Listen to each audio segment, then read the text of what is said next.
Hey Jane and Phoebe. Hey. So you seem to have a cow in the background. Yeah. We think he's like trying to protect us. Yeah? Where are you? We're at F.R.I.E.N.D.S Animal Sanctuary in Kent. This has lots of rescued animals here. And we're doing vegan outreach at the moment. We're making loads of boards by painting, and we raise loads of money for them for the materials. We set up a GoFundMe page, and we only intended to raise £300, but we ended up raising double of that, 600. Oh, so cool. Yeah, and the rest that we don't use for materials is going to be donated for the animals. So what type of messages have you got in the displays, in the posters? Just messages to help people make the connection more, like facts about animals. It's mostly aimed at children as well, so it's like little phrases like, I don't eat my friends, animals are my friends too, and things like that.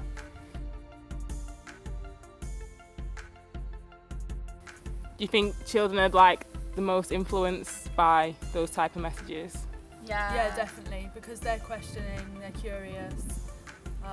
Yeah, children are more open-minded. Yeah, they probably haven't cut off from animals in that sense before. But also it's good to come here, even if you're grown up, right? Because you know, some people eat animals and they haven't even met them before.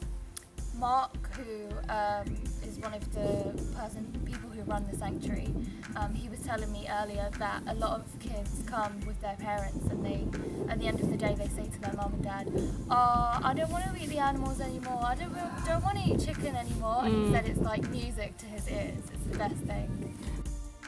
How do the parents react though? Do they carry on giving them meat, or do they try? Mixed messages, but the seed is planted. Yeah. That's cool. You set up London Vegan Actions? Yeah, we've been going like, I don't know, almost a year now. Yeah. Where did the inspiration for that come from? We just wanted to meet other people that were as passionate about getting active as we were, but we wanted to have something where everyone could bring a part of themselves to demos, because we saw a lot of demos where people were being told what to do and they were just standing there holding posters, but they weren't really in it, they weren't utilising a part of themselves in it, and we wanted to make the demos as creative as possible. And we wanted to get loads of people involved as well, because it seemed like it was the same people who've been doing it for years and years who were still leading the campaigns. And it was cool to get like new inspiration, new ideas, new passion into the movement. It was really needed. Yeah, and to change some of the things that were being focused on. Like there's some places that they've focused on for a long period of time and nothing's changing, whereas we tried to target things that are doable. Because it's still helping the movement in the long run. Yeah, we focus on small victories for the animals. And it keeps you inspired. Yeah.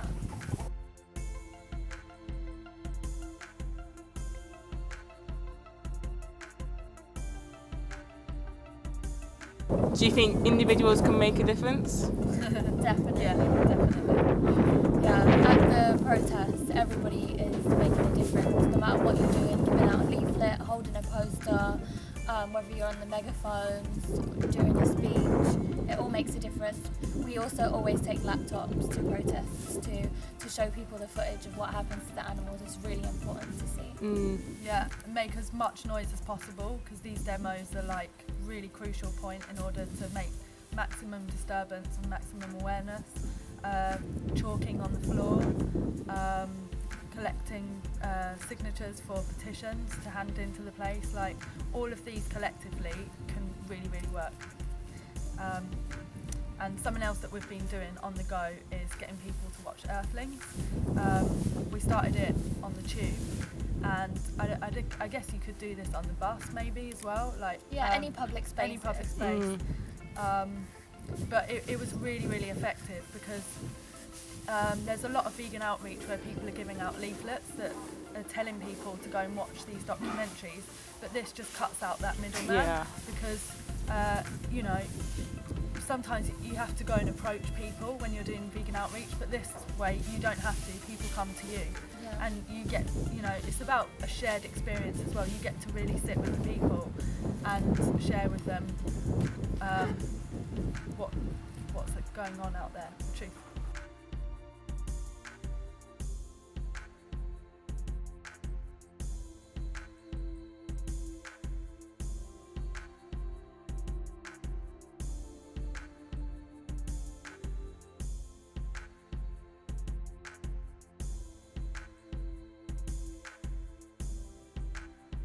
So why do you think your campaigns have been so successful compared to others? Well, recently we've been targeting foie gras. All the restaurants in London that are selling foie gras, we have a really long list of about 100 of them. And we have managed to stop 16 of them. And in the past we were working on Angora and we stopped 10 high street stores selling Angora as well. Yeah, we think it's been creative because we've managed to, instead of targeting the biggest stores, we've focused on the smaller stores or the smaller departments. So Angora is not tackling the whole fur industry, but it's tackling a part of it, which maybe doesn't affect the store so much for them to lose. So that's why they're really, really successful. And it ruins the shop's reputation as well as financially damaging them, especially if they're a small business. Because people are seeing what we're doing and they're avoiding these shops. They don't want to go in there if there's a bunch of protesters outside. So yeah, we're hitting them where it hurts, basically. Yeah, and it's about keeping the public on your side as well. Finding out like what the public really, really have a bigger aversion to. And foie gras is one of those things. Like maybe the next time we do it, it will be a different food. But yeah, if you're going to tackle a store, always find the one in the busiest place. So that means you have like loads of public on your side, like all the other businesses next door, they start complaining, No more torture, no more sin! I'm gonna have no place in here! It's in here! No more torture, no. So why did you aim for like Fargo and Angora rather than like the meat and beef and chicken? I think it's really hard to tackle it as an industry, like the whole meat industry. I think it has to start from somewhere, and I think these places are the perfect place because a lot of people, maybe they can't connect with the cruelty in the meat industry, but they can start by looking at foie gras, and it's going to lead to other things. And when we give out leaflets, it always has other information about all animals, and we also explain to people it's actually all animals that you should avoid eating, and they all suffer. That's what we did. That's what we did. That's what we did. Torture, no more fear! Angora has no place in here! Angora has no place in here! No more torture, no more fear! Angora has no place in here! So is everyone vegan in London Vegan Actions? Yes. Yeah. Yes, standard procedure. What would happen if someone who's interested in going vegan wanted to join you? Yeah, we they're would totally welcome welcome that. to, yeah. Yeah? Yeah, definitely. They'd be vegan in no time, hanging out Yeah, with no, us. we've had people pass our protests and join us, and they've told us they eat meat, and we've explained to them like what happens to animals, and a bunch of them have gone vegan from that now. So yeah, we welcome that because you're giving them the ability to change. You're giving them, an education basically, whereas they might not find out the information anywhere else. And who better to speak to than people who have gone through that process themselves, vegans. Yeah. So these are two members of London Vegan Actions, Lena and Dot. These are Busy making vegan outreach signs. Great work. It looks like you have like a lot of motivation and passion for activism. Yeah, Yeah. definitely. How do you keep that drive going? Well, as soon as we went vegan, we realised we needed to let other people know about this. It was just something that we hadn't ever been exposed to, what was happening behind closed doors. And yeah, we just wanted to let everyone else know about this. Yeah, it's like a matter of urgency. Yeah. It really is. Like what happens to these animals it's such a massive scale as well. Yeah. Like billions of animals every year lose their lives because of the meat industry, the dairy industry, fur, leather. Yeah, and I think it improved us as people as well, because it made us more aware of other matters that were happening in the world as well. And yeah, it's But just... to keep our motivation, we often watch videos as well. We watch videos all the time of what happens to animals. Yeah. And it's really upsetting to see, and it's hard to watch. Like, and I know a lot of people find it really difficult. I do as well. And I always end up crying. But then I turn that into motivation to keep fighting for the animals. Yeah, it's important to know exactly what goes on so that you can educate people and tell them exactly the truth as well. And if you're just like repeating something that you've read, it's not the same as if you're telling them like how it's affected you, and that affects them. Our employees. Yeah. These are another two members of London Vegan Action, Jimmy and Lenny. Hey. Yeah, they're just like working their muscles for holding protests. I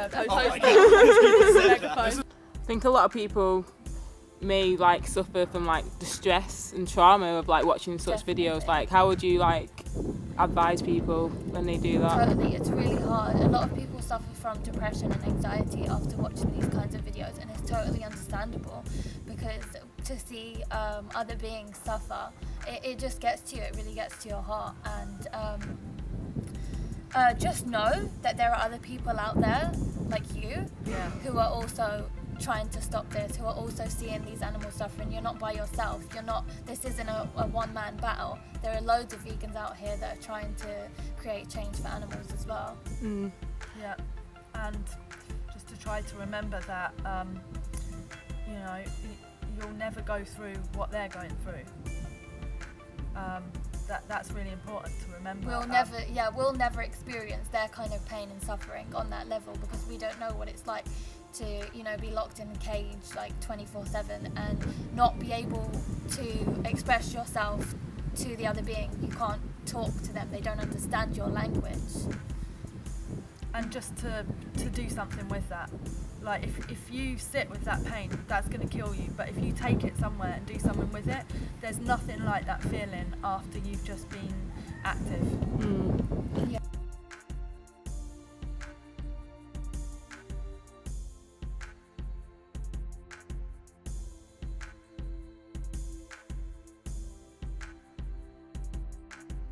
So what would you say to people that want to get active in their like... Do it. Just do it. You won't regret it. Yeah, of all the people that we talk to on demos, of all the people that see them, you have no idea what's going to happen. Someone who's taken that leaflet or heard what you said on that megaphone, you have no idea where that's going to go. You know? Yeah.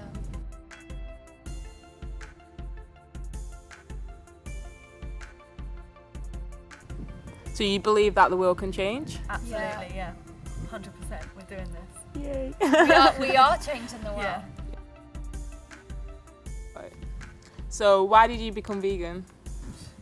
I first became vegetarian when I came across a video. It wasn't meant to show the suffering of animals or anything, to make you go vegan. It was called Life in a Day, and it just happened to show like 5 minutes of a guy working as a farmer. And I was never exposed to this before. I had never made the connection between animals and the food on my plate, which was the animals, but they were dead. And I just never made the connection, and I saw them in pain, I saw them suffering, and I knew it was wrong instantly. So I made the change overnight and went vegetarian. And then I saw the word vegan one day on a social media page. And I was just like, what is that? I'd never even heard of the word vegan. And I looked it up and I thought, well, why are people boycotting these things? And then I ended up watching videos of the dairy industry and the egg industry. And yeah, that was an overnight change as well. And I just, knew that I had to for the animals.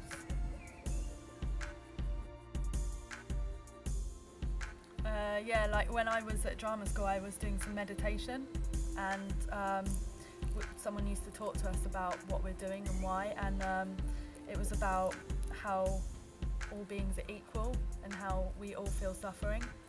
And that's when I started to become more aware of animals around me. And we were also being told to bless where things came from that came into our lives.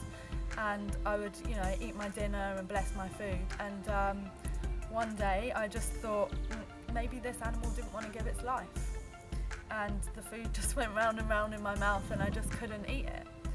And yeah, after that I started to look up videos, and I found this Paul McCartney documentary called If Slaughterhouses Had Glass Walls, and it was the worst thing I've ever seen in my life. It was, you know, I was inconsolable. I couldn't believe it. Like, it was a mixture of anger and like the biggest distress ever. I couldn't believe what I was seeing. Yeah, that's when I went vegetarian. And then my sister had already gone vegan. No, she went vegetarian after me, and then she went vegan, and then I went vegan. And yeah, the rest is history. Yeah, that's cool. I think it's a good thing that you like both went vegan around a similar time. Yeah, we really definitely, like, we were talking to each other about this all the time. The other day, like, we were remembering all the things that we were like saying to each other. Like, I remember talking to Phoebe about when I'd just gone vegetarian. We were walking in the park, and then Phoebe said to me, like, what about the circle of life though? Yeah. And I was like, oh yeah, I don't know, I'm not sure. And, like, there were certain things we couldn't answer because of things that we'd been taught that we didn't realise. Yeah, it was good because we were questioning things together, and that's how we realised that we should become active together as well. So yeah. It's funny because you say these things and you don't even realise what you're saying. Yeah, you don't know what you're saying. Now I hear people saying that to me and I'm like, it makes no sense. Yeah. It really makes no sense. Circle of life, what, like Lion King? Yeah, I know, right? Do you have any tips for people that want to go vegan? Yeah, we'd say it's really easy. If you stay close to your reasons for doing it. Yeah, exactly. Like, always remind yourself why you're doing it. So if you're doing it for animals, you know, watch a video or go back to whatever made you want to go vegan in the first place. And keep it simple as well with like recipes and stuff. You don't need Veganise. Yeah, and there's loads of stuff in like westernized countries that you can get, like alternative meat products and dairy products. There's like so many non-dairy milks that you can choose from. Yeah. There's actually nothing that you can't eat that Vegans can't eat too. Yeah. Anything you can eat, we can eat vegan. Yeah. Nice one. Thank you, Jane and Phoebe. Yeah, no problem. Cool. Yes. There's a cow. It's like, is it gonna come to me or not?